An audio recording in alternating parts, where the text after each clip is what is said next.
This week on the Computer Chronicles, technology and medicine.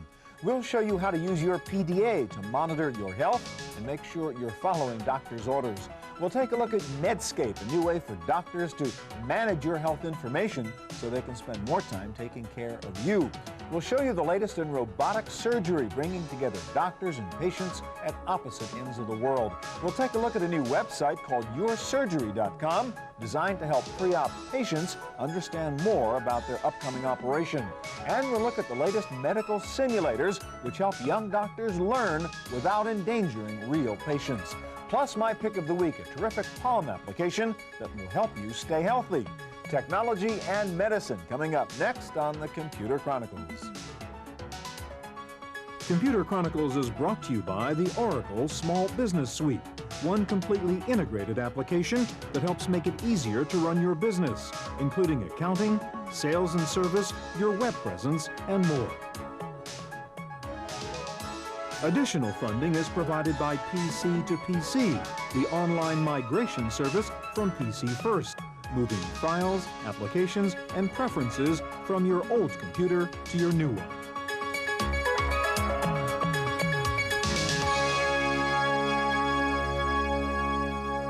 Hi, and welcome to the Computer Chronicles. I'm Stuart Chaffee.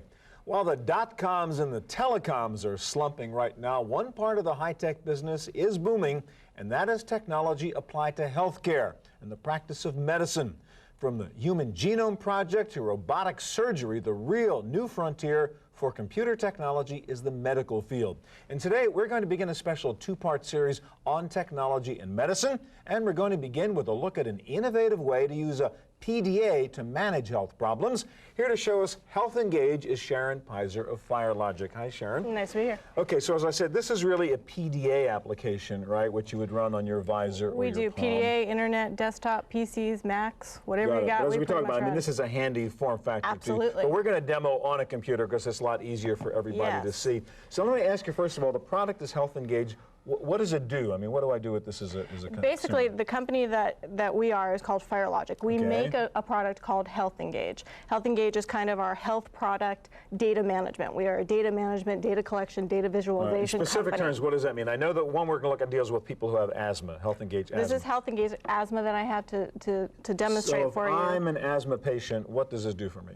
This basically, what asthmatics have to do is they have to keep track of how their peak flows and how they're doing as far as how their lung functioning is working, as well as whether they've taken their medication and things like that. And how do they normally do that? They normally do it with paper diaries. So you just keep a little book and write down? Yeah, it's actually a big bulky notebook. I took that this, they I have was to, bad, my reading was this. Right, and it's very... And what's wrong with that? Patients do not like it, and kids do not like it. This is something that's really user-friendly that can be used anywhere, anytime, whereas paper diaries you have to lug with you, and it's not an enjoyable process. So if you got your PDA, you can enter the data direct. All right, show us the Exactly. kind of information a user would put into Health Engage. You would call this up. The first thing you have to do is register. I already went through that, created a username, created my age, my date of birth, information like that, as well as what medications I'm taking. Then it would call up a screen that would ask you to put the peak flow meter in your mouth, take a peak flow reading, they blow into it, basically measures how their lungs are functioning. All right, so a person who has asthma would normally use this thing to test their function of their lungs, are they? And not every single asthmatic uses a peak flow meter, but they can use this even without. All right, so collect data is the first thing you do? They will collect data. They can do it morning, evening, other time, just kind of very simply take you through it. They would enter their peak flow reading. Let's just give an example, 550. And then these are normal things that asthmatics have to keep track of. So was I wheezing, was I coughing, was I exposed to a particular Triggers. trigger, et cetera, et cetera? Right, and you would basically go through, put all of those down, and then go through to the next screen, which is your medical history. I take my drugs? And again, normally I'm just tapping this into my PDA somehow, which I'm carrying with me. Exactly. It goes through to the medication. You put in what medications you've taken, as well as what dosage you take, if you've changed the dosage, if your doctor has added any medication to it whatsoever. All right, now what's the notes part? I see you have notes here. The notes part, you can add medication. For instance, did I forget to take my pill? Did I exercise today, which is a very big deal for asthmatics. What's the graph part? The graph part is what you would see if you were an asthmatic who had taken all their peak flow readings and then wanted to graph it to see how you were doing. You could bring it to your doctor. You can bring it to your doctor. You can use it for yourself as well. And you can graph it by date as well. You could graph it for one day. You could graph it for several days. And I've just put some data in here so we can make a nice pretty graph for you. And they would basically just choose the dates and view the graph. So is this something my doctor would say to me, hey, you ought to do this because this is a better way for me to treat you if I can get this information? Doctors really do like it when they can keep track of their peak flows because it really does help with their health. Now, can I transmit this over the web to my doctor or so we can share this information? Absolutely. Your doctor can get your username and password, log in that way, and see every piece of information that you've put in. And if I'm the patient and I want this, now what do? I can actually buy this Palm application online? You can buy the application online at our website at healthengage.com, and it also lists on our website other retailers where we sell the product. And what illnesses would you deal with next after asthma? After asthma, next year we should be launching diabetes, hypertension, chronic fatigue syndrome. Anything that can be charted and graphed, we do. Sharon, thank you so much. Thank you. All right, well, one of the real challenges for doctors these days is to more efficiently use their time. The trend, unfortunately, is less time spent with the patient, more time spent doing paperwork. So it seems obvious we should be able to use computer technology and the internet to better manage medical information, both for doctors and for patients. And here to show us one of the newest solutions in this area is Dr. Mark Levitt, Chairman of Medscape. Welcome, Dr. Levitt. Thanks for having me, Stuart. So we sort of talked about a little bit of this with Sharon. Yes. What is Medscape's approach to this problem? Well, we have two areas of our business. One is a portal where physicians go to get the latest medical information, but the area I want to talk about today is electronic medical records. Taking the paper chart, which is this sort of thick, messy stack, and turning it into digital data on a computer. So my experience as the patient, I walk into the doctor's office, somebody runs and gets some manila folder filed, and the guy's like, can't find the right same. I know more about it than he does generally. Yes. Are you trying to solve that problem? Absolutely. That is the problem that we're trying to solve. Why don't you just show it to us? Okay, what would the doctor have here? This is Logician. It's our electronic medical record product. I can bring up your chart in just an instant. Type in a few letters of your last name, and it's at my fingertips. One of the great things about the digital record is that thick chart, it takes forever to plow through it and see all the pages. We bring a summary right up front. One page right here. I know who you are. There's your photo, so I didn't mix up your chart, with the other Mr. Calloway. I know your problems. I know what medicines you're taking. I know your allergies or any warnings, and your most recent values like your last blood pressure, the last time you were in, and all the notes. Right at my fingertips, I have that information. And what are all the tabs we see along? Well, you can drill in. Many times the physician will look at your problems, but he wants to know everything you've ever had. So, for example, this shows that you had a cold last year. Or they're looking at your medications, and I can see you're on these 3, but have I ever given you anything else? And so I just click this, and I see everything you've ever had. And I'm also seeing things like your last refill. So we're not going to get confused about what medicines you've had. And I take it if I called into the doctor's office, again, somebody who answers the phone can access my information and say, no, call back tomorrow. Yeah, that's the huge difference. Usually you call and they put you on hold and they say, we're going to pull your chart and call you. With this, the person who answers the phone is the person who has your chart. Now, Dr. Levitt, as a practical matter, when I'm sitting in that little examination room, I don't see a PC in that room. Right. So how do you get the doctor to do this? Good question. They may use a PC on their desktop, but in that little 8x8 exam room, there may not be room. And so that's why we're really excited about tablet computers. And, you know, handheld PDAs are good too, but your medical record's pretty complicated and hard to see. This is a tablet computer I brought with me here, and we have our application running. You're Carl Calloway. I just touch here, chart summary. Right now I'm seeing, here's your problems and medicines and allergies. So during our conversation, you're the doctor on the patient, you can be entering the data in real time. It's not that different with using it. You can see it's about the size and shape of a paper chart. Right, so you might have his little clipboard. Exactly. And then a lot of times the question is, how do I put the information in? Doctors actually enjoy looking up information more quickly on a computer, but who's going to put all this in? And they don't want to type. How do you get the information? That's one of the things that we've spent really a lot of years working on. In many cases, for a particular area, let's say the complaint that you came in with, they'll just touch that. Let's say you have, you're here for anxiety because you're on TV. Can you tilt this up a little bit so I can see it better? Go ahead. So with a click, they can fill in most of the boxes. In other cases, you're telling them something that there's no way they could find on a menu. In this case, they may use speech recognition. So in this case, I might say, the patient felt well after being seen on Computer Chronicles, period. And you get it on the screen. Microphone built into the stylus. Built into the stylus in this situation. Now, it's true that speech recognition is imperfect. And so they really should be only using that for parts of the chart that are difficult to fill in. Bottom line, Dr. Levitt, why is this better? I mean, this is going to be an investment. Doctors are reluctant to change the way they do things. How does this improve the healthcare situation? Well, safety and quality are probably the most important reasons. You know, there's between 44 and 100,000 deaths a year just from medical errors. And most of those errors are the information not being there at the right time. And we know in every other industry, we're using computers. We seem to think ordering a pizza is more important than making sure you're on the right medicines. Still 100 years These ago, systems check drug interactions, make sure you don't have an allergy. So quality and safety are really the main reason, but they're going to save costs too. All right, two other issues. From the patient's point of view now, do I have the ability to get in and look at my records, you know, to know what did the doctor tell me, what was I supposed to do with that drug, et cetera? That's one of the great payoffs from this system. Once they use this system, your records are digital, and they can choose to make them available to you. And we have an application online, which I can show you here. It's called About My Health. This is where the patient goes. Now, it has very high security. Personal health information. Your personal access to your official medical record that your doctor creates. It's a high security site, 128-bit security. That's obviously the next issue. Everybody worries somebody's going to get into my medical information. It's very important that this be private. Probably medical information is as important or more important than financial. So your records actually don't become available online until you specifically ask your doctor. But once you do that, it's very valuable. You have a question at 11 at night. You click here, you access your chart, and there it is. Oh, that's right. These are the medicines I'm supposed to be on, or that Grandma's supposed to be on. Final question real quick. You know, doctors are a stodgy group. I'm sorry, Dr. Lehr, but they don't change easily. What do you do to get the doctors to do this because it is better?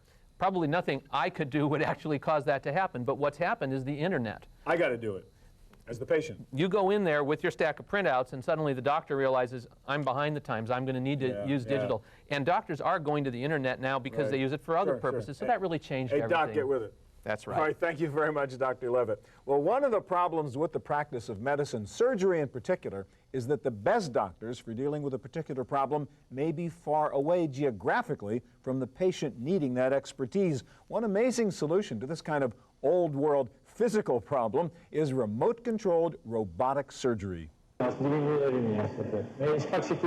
Lying underneath the green surgical sheets is a 68-year-old woman with gallbladder disease. She's in an operating room in Strasbourg, France, waiting for doctors to remove her gallbladder. The people you see in the operating room in France are the surgeon's assistants. The surgeon himself, Dr. Jacques Marescot, and his assistant, Dr. Michel Gagné, are 4,000 miles away in New York.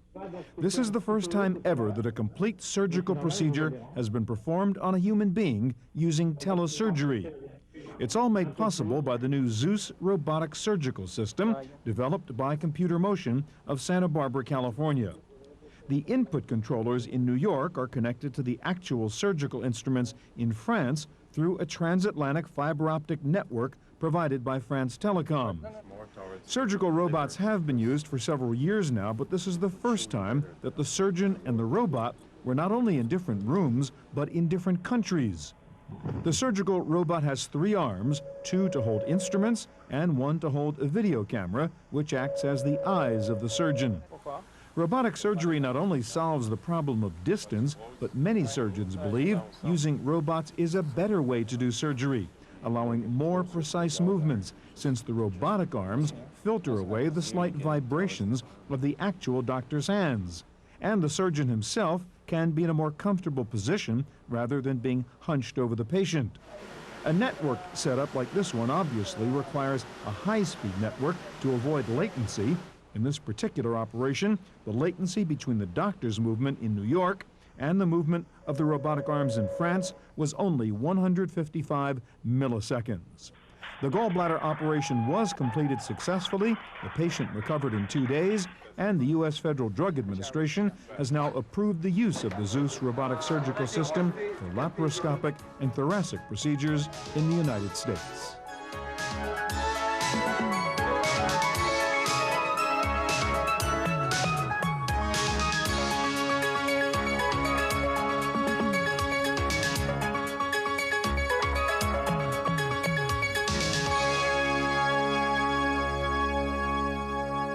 There's another problem doctors have with surgery, getting the patient to fully understand what's involved. What are the likely outcomes and what are the risks?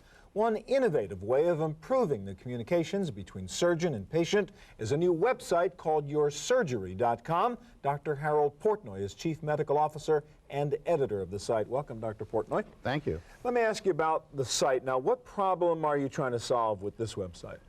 The mission of yoursurgery.com is to educate the patient so that there is a good doctor-patient relationship between the patient and the surgeon, so that the patient truly understands what's going to happen during that surgical procedure. All right, so let's set up a scenario. You're the doctor, I'm the patient, I've come to see you, I've got lower back problems, and you're recommending a particular surgery for me. How would this help me understand what you're talking about? You go to the website, you click on back, which is where the ruptured disc would be, okay, under lumbar discectomy. All right, so you're recommending I do a lumbar discectomy. Correct. We then bring up lumbar discectomy, and it goes through the entire procedure, starting with the anatomy. You can't understand your procedure without knowing something about the anatomy. So this is general background for me or any other patient who's going to go through this procedure. For you, your family, anybody. Got it. It'll tell you what is the pathology, what is a ruptured disc, something about the history and examination, what the conservative management of that patient All right, may so what are be. my non-surgical options here? So you have, in case you don't want to have Got it. surgery, some special testing like MRIs or myelograms. Then it goes, it looks at the procedure itself. It tells you how the procedure is done. So I can actually see what it is you're going to do to me. You can either read or have illustrations. In this case, we have an animation. All right, so let's take a look at that. A small incision is made in the skin over the area of the ruptured disc. The main part of the surgery is then carried out using an operating microscope or special magnifying lenses. Using an air drill or special bone instruments, a little bit of the lamina is removed to gain access to the disc. Using special instruments, some of the ligament under the bone is removed and the nerve root is carefully moved out of the way. All right, so Dr. Portner, let me ask you about this. What is the experience then? Is the patient better off seeing all this stuff? Definitely. Patients love to see the material. They want to know what's going to happen to them. And it's important for the doctor to make sure that the patient does understand what's going to happen to them. And does it help you as a doctor deal with a patient who has this knowledge now? Much easier to deal with a patient who is knowledgeable than one who is not knowledgeable. So you're not afraid that the patient knows a lot about what's going on? I hope he does. Yeah. Now, there's an aspect of this, the informed consent part. If you're going to go into surgery, you're going to ask me to sign something. Now, how does this help make that informed consent a more valuable tool for you and me? Well, we can actually convert this material that you see on the web to an informed consent.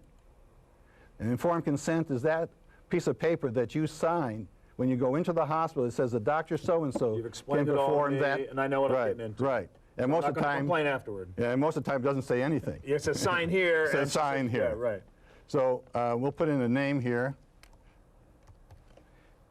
and a date of birth. Again, you're doing this right now on the computer, but in fact, we would print this out because I'm going to really sign a piece of paper and hand it over to you. You see it here on the computer, and it's going to be printed out. But everything that you see here is now printed out. You see, it gives my name as a doctor. Sure. It tells about the hospital. It tells about the patient, what the procedure is. All the stuff I saw on the website. Everything that you saw on that website is there. And at the end, it asks questions. Did Dr. Portnoy? Right. Did he tell me all this stuff? Yes. Et cetera, et The cetera. results of my tests. What the operation is going to be like. For the first time, it literally is informed consent. True not just signed informed consent, not just a Great. signature. Dr. Portnoy, thank you very much.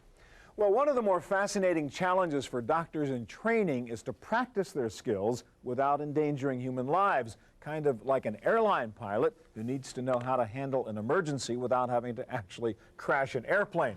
One solution to this problem is medical simulators that allow doctors to practice on virtual patients. Here to explain this all for us is Mike Levin of Immersion Medical. How you doing, Mike? Very good, thank you. Let's explain what we've got here. I guess this is our virtual patient? Yes, it is. So what's all this stuff here? So we've got the faceplate representing the patient's head.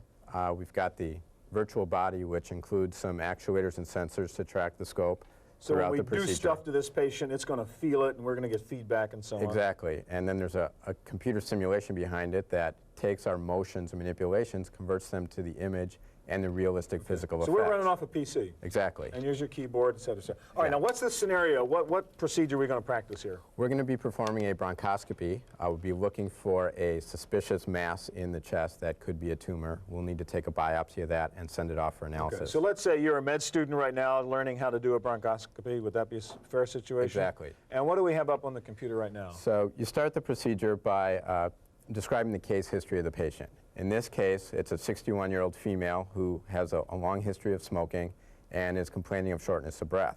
It goes on, tells a little bit All right, more so that's about the her whole case. story of the patient's background, and now we want to practice how do we actually perform this procedure. Right, so before you do that, you'd actually look at some of the images, perhaps an Okay. X-ray, a CT image.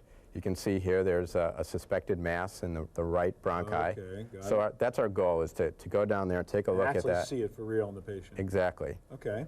So then the simulator goes on and tells you how the patient's been prepared for the procedure. So there's been, informed consent has been obtained. Got it. There's some preliminary preparation as well as some anesthetization so the patient Okay. won't feel as much. Then we'll move into the actual simulation procedure. Okay, and you're actually going to perform the procedure on this computer dummy here. Exactly. So I'll take the simulated bronchoscope and insert it into the patient. You'll see on the screen. Normally you're going to shove that down the patient's nostril the way you're doing here. Exactly. And this is real time. This is just not some This sort of is canned demo. happening right now. So you the can see if I- sensors in here are sensing you're shoving that probe down there and seeing what's really going on. Exactly. I can pitch it up and down, just like you can with a regular bronchoscope. You can rotate it. You can insert it. You can see when you push against a wall, you And get if a some. doctor were doing this for real with a real patient, you'd have the same view essentially, right? Exactly. Okay. So you can see as we're moving down the back of the throat. There's the, Is that the a noise vocal the cords. patient's making? That's actually spraying the lens okay. of the scope to clean it off. Okay. So here's the vocal cords. Normally, if we were just to go through, the patient would cough. Right. So you can hear that. Right. That's inconveniencing the patient. Sure. So what we'll do is we'll apply a little bit of lidocaine. So you can actually administer sort of virtual drugs here to this virtual Exactly, patient. just as if it were a real procedure. So Okay, we'll so we'll stop the coughing. apply a little bit of lidocaine, wait for the vocal cords to relax a little bit. Okay. Then we'll go through, apply a little more into the trachea And to you're relax just shoving it. that thing deeper and deeper down to take a look Right. at it. So now you'll see the main bronchi branching. Okay, so you in can go the left or lungs. right. So we're going to go to the right because that's what the image on the CT showed. Right, and you see there's a lump down there. And you Right. can see, right. So we'll apply just a little more lidocaine here. Stop the coughing. Get right down to the mass. You can see it's blocking that bronchi. Okay, so you see it. What do you do about it now? So now we're going to take a sample of it so we can determine if it's cancerous or not. Uh-huh. So what we'll do is we'll take the forceps. Okay, so you would actually do this too, huh? Exactly. The You can patient. simulate actually taking the sample. Yes, so the physician can now take some forceps, insert them down the working channel of the bronchoscope, Uh-huh. and you'll see in a minute that the forceps will protrude into the field of vision. There they Oh, are. there it is. Okay. You can rotate them, insert them. Right, right. So what we'll do is You go we'll, down and grab a piece of that tissue. exactly, so we open the forceps, we'll insert the scope a little bit further, get closer to it.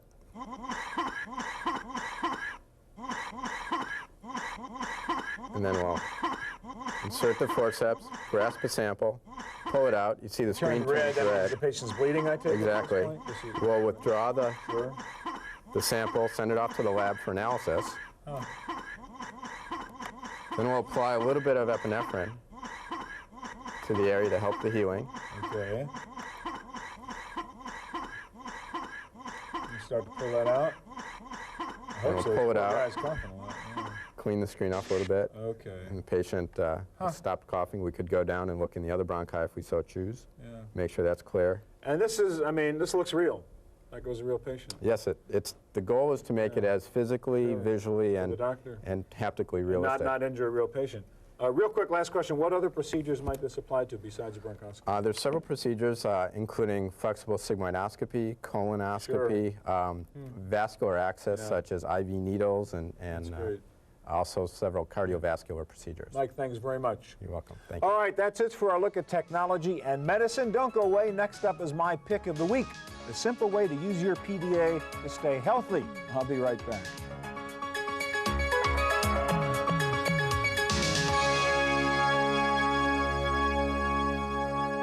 Now for my pick of the week. It's one thing to make sure you get the best high-tech health care when you get sick, but what's even better is not to get sick in the first place. Part of staying healthy involves having a good diet, but for many of us, that's a hard thing to do.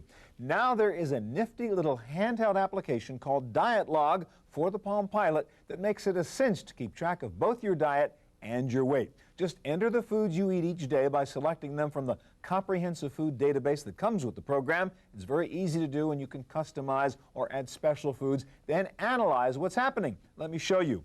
Okay, right now I have what was eaten here yesterday. That's breakfast, and I can go in here and take a look at lunch or dinner. I could have added snacks if I wanted to. There is dinner. And let's hit total for total food intake of the day. Well, that doesn't tell me much, just what I ate. So let's say analyze my diet and analyze the total diet for the day. Well, I see these were my targets. Everything looks cool except sugar.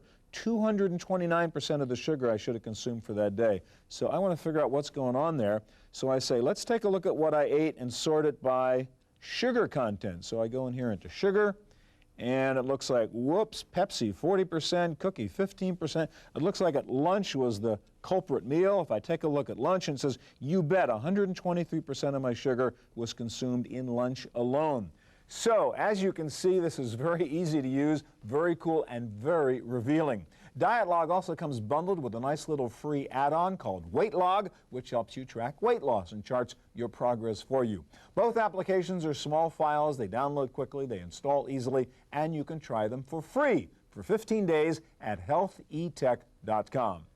That's it for this week's edition of the Chronicles. Thanks so much for joining us. If you have any questions about anything you saw on the show, please check out our website at computerchronicles.org. Hope we'll see you here again next week.